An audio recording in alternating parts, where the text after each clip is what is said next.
Salut gang! Aujourd'hui, on vous montre comment baler, ok? Comment laisser tomber une barre quand on fait un squat. Back squat et front squat.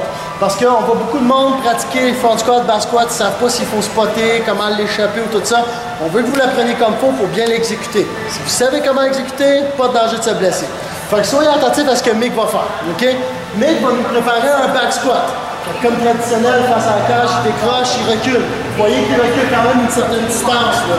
Okay? Un bon 24 pouces au moins de la barre, il ne faut pas être collé sur la barre.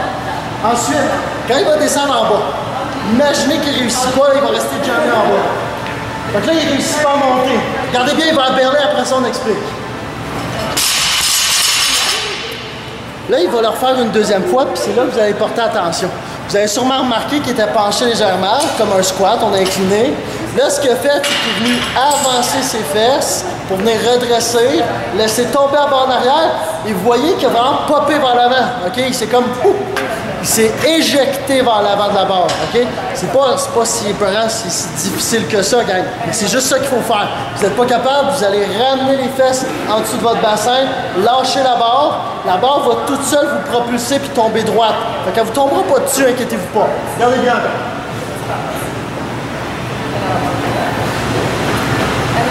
On va descendre, les fesses sont vers l'arrière. Là, on n'est pas capable.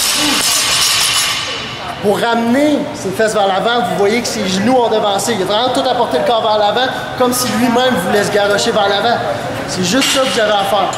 Là, on vous le montre, OK? Il faut absolument que vous le pratiquiez 2-3 fois avant de commencer avec des charges. C'est pas le temps, quand vous avez 300 livres sur les épaules, de dire, OK, c'est la première fois que je le fais, je vais le berler. Parce qu'une erreur qui va arriver, je ne demanderai pas à Mick de vous le faire parce que c'est dangereux. Ça serait d'être dans votre squat, puis quand vous montez comme ça, d'essayer de rondir parce que vous perdez la forme et de la lâcher là. Ben là, elle va vous rouler comme un xylophone dans le dos, OK? C'est pas ce qu'on cherche, parce que là, ça va venir écraser les vertèbres dans le dos, OK? Fait que vraiment, redresser, pouf, laisser tomber, avancer, OK? C'est pas dangereux, la barre est haute, vous faites ça avec des vraies plates, fait que ça vous tombera pas sur les talons, sur les chevilles ou quoi que ce soit, puis vous popez relativement loin à côté de la barre. Maintenant, en front squat, parce que front squat aussi, ça se berle. Tout ce que vous allez faire, je vais venir approcher ici pour qu'on le voit un peu plus de côté. Premièrement, on s'éloigne autant. Alors, on a une distance là, entre la barre. Toujours quand vous squattez, il ne faut pas être collé là-dessus. Là. OK? Lui, quand il squatte, puis il n'est plus capable. OK? On va. Tout ce qu'il va faire, il va la laisser rouler vers l'avant. En général, c'est plus facile de berler un front squat qu'un back squat. Parce que vous êtes déjà penché et souvent quand vous êtes fatigué, vous n'avez pas force, il faut juste pencher plus.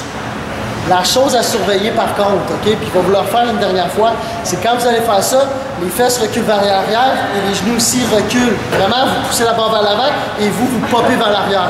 N'oubliez pas, vous essayez toujours de vous éloigner de la barre. Si la barre est en avant, vous popez vers l'arrière. Si la barre est en arrière, vous popez vers l'avant.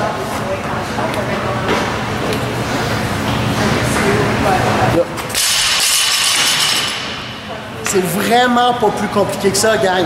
Quand vous êtes rendu à berler, essayez pas de la retenir, essayez pas. Placez-vous, lâchez-la, laissez-la tomber. Les plates sont faites pour ça. Que vous ayez 10 livres, 50 livres ou 300 livres, le berl se fait de la même façon et n'est pas plus dangereux.